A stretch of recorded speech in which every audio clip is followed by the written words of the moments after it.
Terus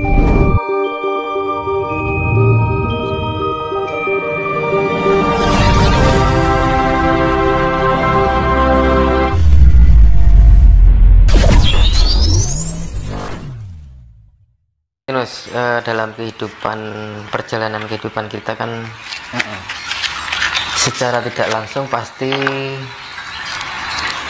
ada campur tangan para leluhur ya. Nah itu bagaimana cara agar kita disayangi oleh leluhur? Leluhur itu kan pasti mencari bibit yang baik. Bibit yang baik itu akan mengeluarkan cahaya yang bagus. Nah kalau cahayanya nggak bagus ya malah mungkin dipilih leluhur kan gitu. Ketika ada orang yang sebenarnya sudah mempunyai genetika yang bagus dari kecil, tapi pada predikatifnya secara kasunyatan perjalanan hidupnya dia tidak mampu memperbaiki dan memproses diri untuk menjadi cahaya yang baik, maka leluhur itu akan lari mencari yang lain. Namun ketika kita nggak punya genetika ya dari leluhur yang kita, tapi kita mampu melakukan secara predikatif dengan tindakan-tindakan dengan 5 kunci itu tadi, secara otomatis bisa tiba-tiba ger kok entuk suara apa ini satu ya. Dan ketika kita mengharap jangan kita berharap-harap ini ben CDR, malah leluhur itu nggak pengen orang yang ingin karena karsa itu timbul dari karsa itu nggak respect malah. Nah, itu makanya dalam ilmu Jawa itu utamakan kewajiban daripada menuntut hak. Lah wong kewajibane rung dilakoni njaluk hak kan gitu. Gitu. Nah gitu. Kedatangan leluhur tidak bisa diminta. Karena ketika kita meminta harapan itu tumbuh dari karsa, dan karsa itu akan menghasilkan rasa pamrih. Gitu. Ujung-ujungnya apa jenenge yang namanya punya keinginan pamrih nah. Tapi bisa ya Mas Tinus, misalnya kita meminta apa Mas? Ya nyadong lah. Nyadong apa sih Mas? Misalnya ya mendapat titisan lah. Gak bisa. Karena bisa, itu pilihan. Nah bagaimana kita agar menjadi orang yang terpilih? Pinilih ya. Nah, kita lakukan kewajiban dulu. Jangan memikirkan hak. Ketika kita masih memikirkan hak, tidak ada ketulusan di dalam diri, karena ada tendensi. Ya. Ono buntute. Gitu.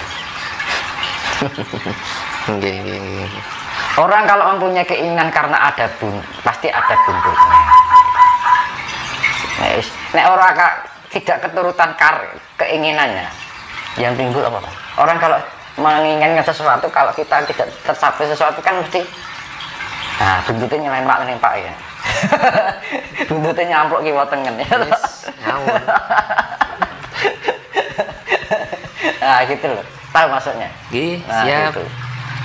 Marah-marah, akhirnya ngomongin di belakang, wah gini, nah timbul pikiran negatif lagi, gitu. Timbul kebencian lagi, akhirnya timbul energi yang negatif, akhirnya energi negatif menghasilkan karma buruk. Nah karma buruk akhirnya kita mendapatkan karma ketika karma datang menyalahkan keadaan pada kelakuannya apa itu kan gitu. Makanya itu. Makanya lakukan tindakan berdasarkan kita kewajiban berdharma. Hidup itu kan harus punya berdharma. Berdharma itu adalah kewajiban. Nah, kewajiban itu didasari dari kesadaran diri. Nah, kenapa kita harus mempunyai kesadaran diri? Lah apa urip ya mau tekojut apa sing gawe awake dhewe? Apa dunia iki sing gawe mbae dhewe. Nah, kesadaran diri apa loh? Kita makanya ketika kita menyembah lautan, kita ada yang menghina, bilang menyembah berhala. Yang menghina itu tidak tahu diri. Nah gitu, ya kan? Ketika kita sedekah bumi dianggap itu kafir. Yang mengatakan itu adalah orang yang tidak tahu diri. Ya, ya betul. manggone cik butuh lemah ya. Oh iya Mas Tinus. Makan tumbuhan tumbuh dari tanah.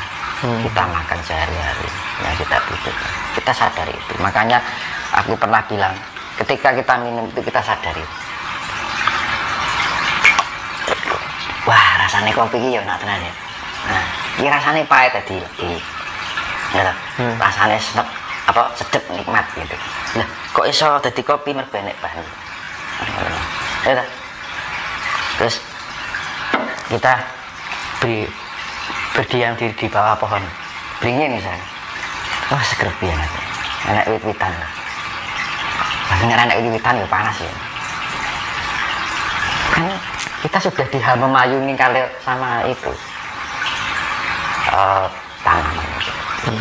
Makanya dengan keadaan seperti itu kita harus mempunyai pola pikir yang namanya hamemayu hayuning bawono.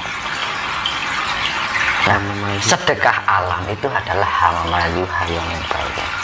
Nah, itu tumbuh dari mana? Hamemayu hayuning diri. Ketika kita bisa memayu hayuning diri, otomatis kita akan memberikan hamemayu hayuning bawono, juga hamemayu hayuning sasama atau sasono.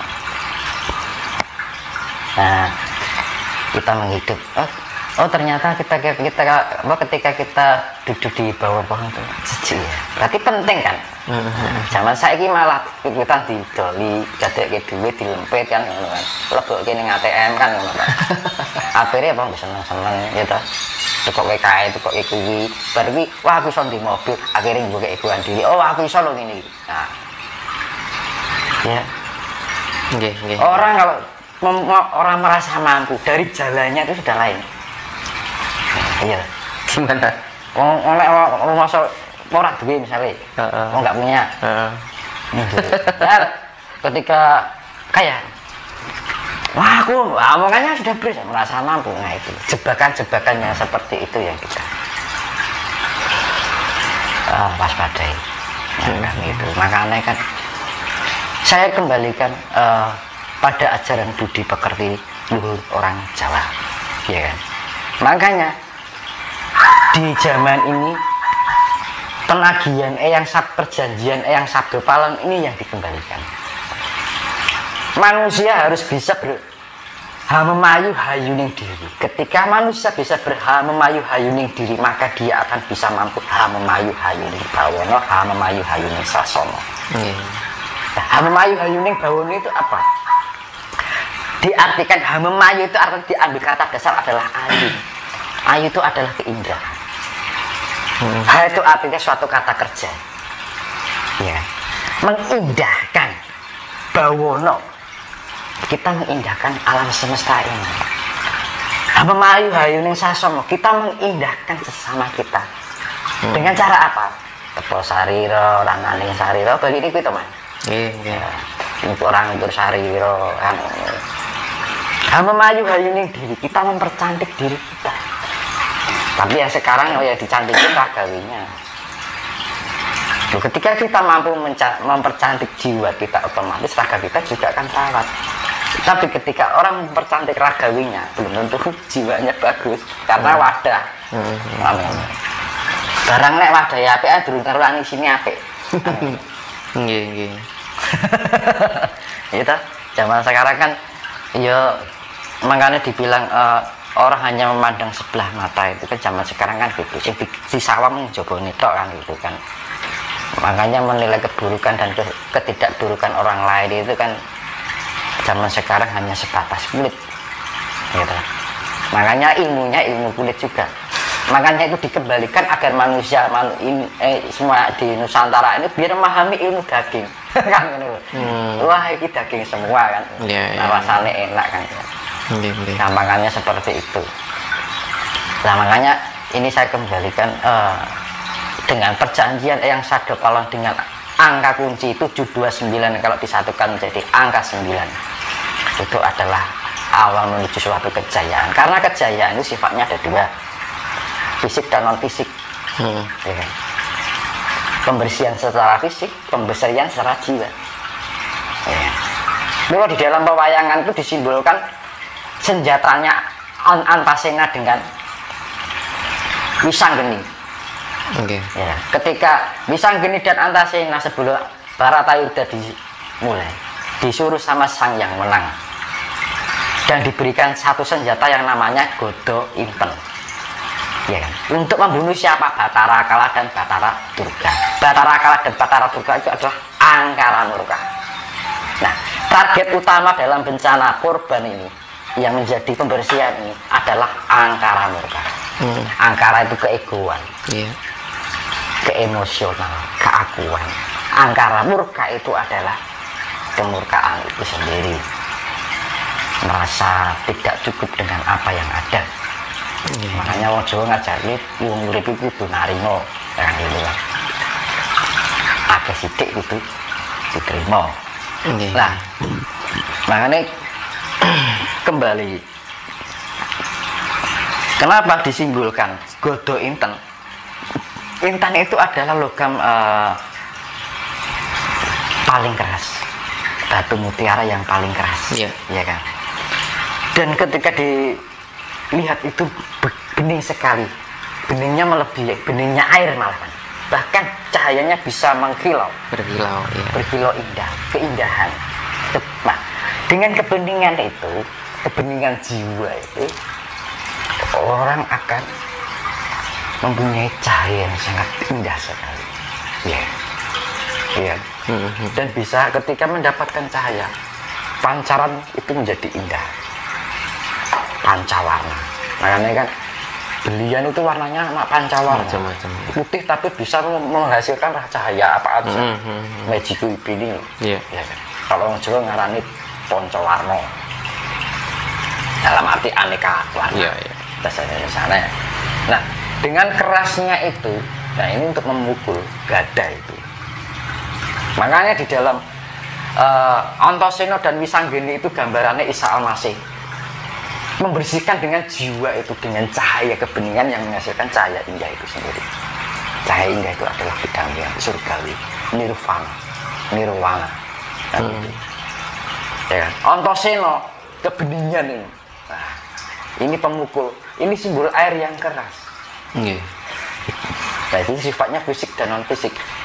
Ya, pertama dibersihkan secara jiwa yang non fisiknya, yang si fisiknya adalah yaitu tadi. Antasena itu ibaratnya kalau Wisanggeni itu Isa Al-Masih dengan pembersihan cinta kasih, ilmu cinta kasih. Nah, sing Antasena itu yang disifatkan adalah Nabi Khidir, penguasa samudra. Lah Wisanggeni itu, makanya Wisanggeni dibilang itu titisannya sang yang menang. Maka dibilang Isa Al-Masih, kalau orang Nasrani dibilang putra Allah. Wis padha wae to. Cuma istilah. Antasena itu Nabi Khidir penguasa samudra, ya wis banget. Air yang sifatnya keras. Nah, itu simbol dua sifat fisik dan non fisik. Maka di dalam pewayangan ini kedua peran itu diberikan senjata yang namanya Godo Inten. Yang keras untuk memukul yang keras, yang fisik untuk memukul yang itu dengan mulai ada kata istilah muncul menang tan ngasorake, digdaya tanpa aji. Dengan kasih itu sendiri. Ketika kita bisa menang tanpa ngasorake itu kita menang tanpa merendahkan. Muruk tanpa bolo. Buruk tanpa bolo itu dengan kita sendiri, kita bisa merangkul semua, menciptakan kedamaian, kerukunan. Akhirnya tercipta keharmonisan, keharmonisan tercipta kedamaian. Digdaya tanpa aji, ya kita, ya mau digdaya tanpa aji, ya ilmu bejo. Ya, kita sakti, orang bejo itu sakti loh. Ya toh. Paling sakti ya, tapi nggak punya aji-aji. Gitu. Kayak itu orang bejo, nerimo. Nah itu tadi, makanya nguruk tanpa bulu itu ya kasih itu tadi. Energi kasih, cahaya kasih, pancaran kasih itu yang bisa menyelamatkan diri kita. Akhirnya kita mempunyai saudara yang banyak. Akhirnya musuh menjadi teman, saudara. Nah, itu nguruk tanpa. Menang tanpa ngasorake, kita tidak merasa diri besar diri, ego diri.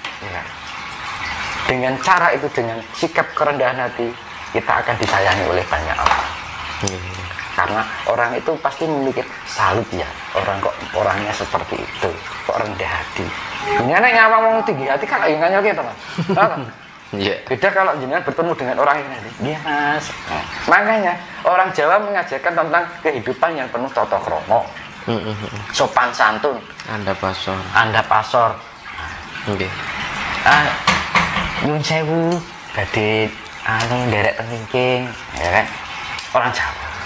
Ya, gitu. Nah itu budi pekerti Jawa yang harus perlu kembali dibangun kembali, dibangkitkan kembali. Untuk apa? Hamemayu hayuning pawono itu sendiri. Makanya kenapa di dalam serat Sabdo Palong Loyo Genggong itu pepesti ini nusawus tekan janji kapitung jaman lagi mau.